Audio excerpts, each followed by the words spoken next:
Hello, this is Dr. David Greene, CEO of the U.S. Rehab Network. Today's topic is the 10 secrets to a successful rehab experience. Let's look at the scope of the problem. Over 10,000 people in the U.S. abuse prescription medications for the first time every day. Drug abuse truly knows no socioeconomic boundaries. Both blue and white-collar individuals are susceptible.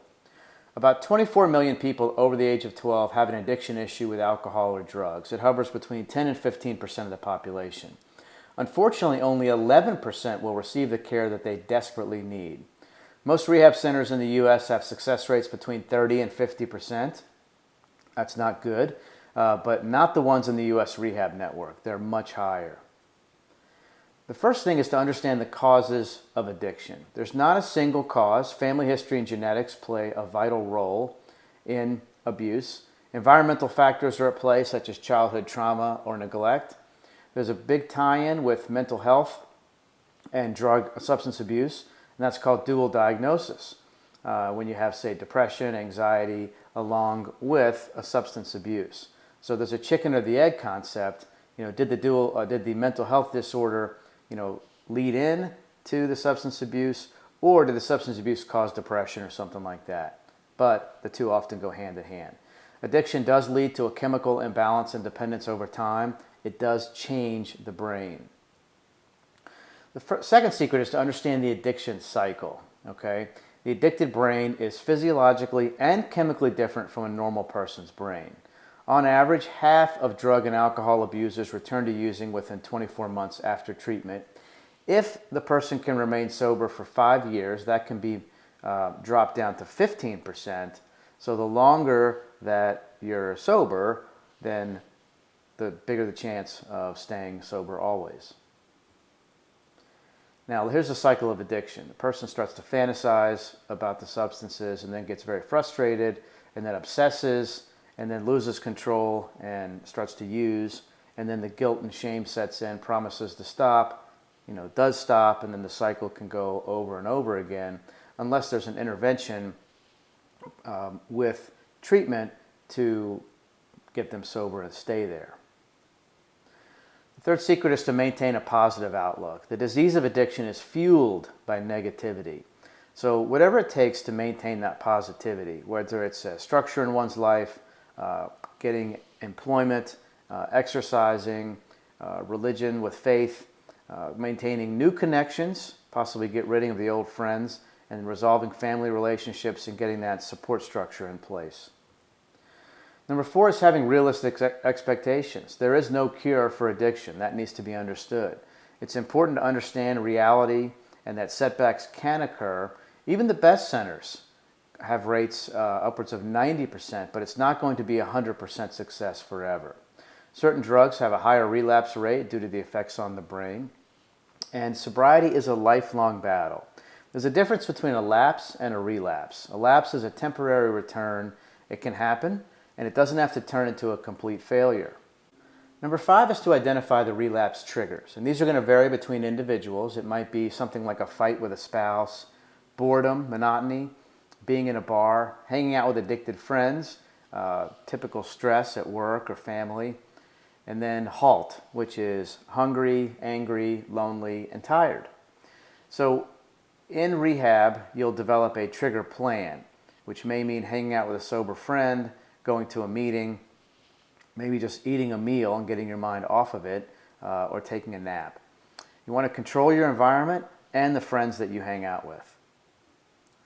Number 6 is learning to face challenges. The best rehab centers will instill methods to combat these challenges, such as avoiding boredom and developing, employment that's satisfying, and hobbies, whether it's, golf, tennis, dominoes, whatever.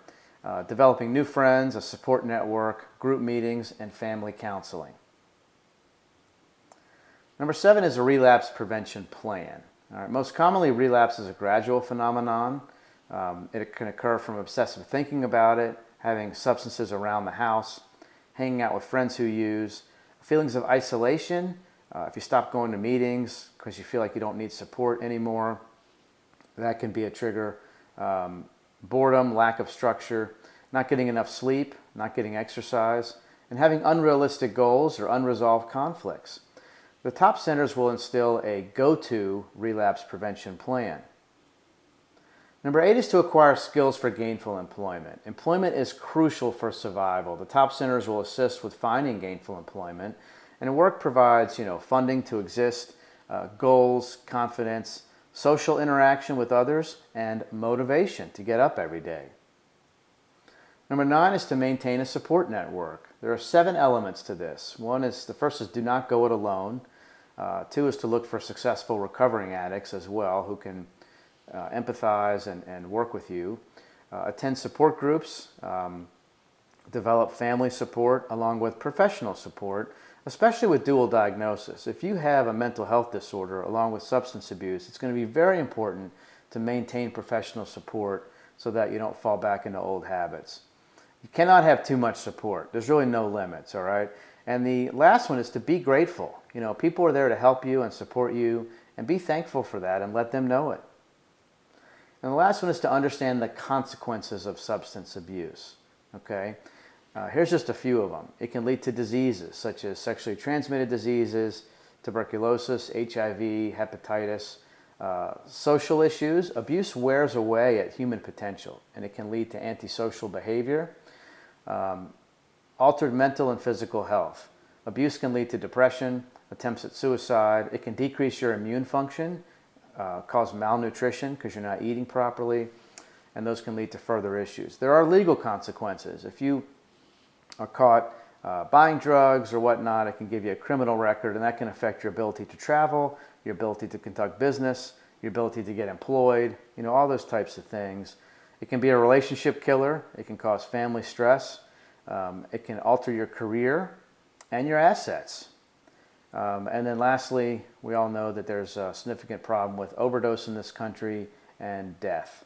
It's now the leading cause in certain age groups.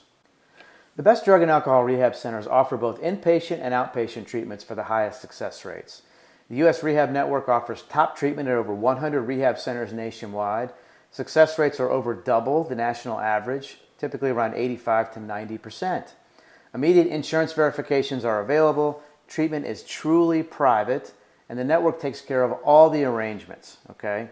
Give us a call today at 888-598-0909 and visit us online at usrehabnetwork.com, because your recovery starts here.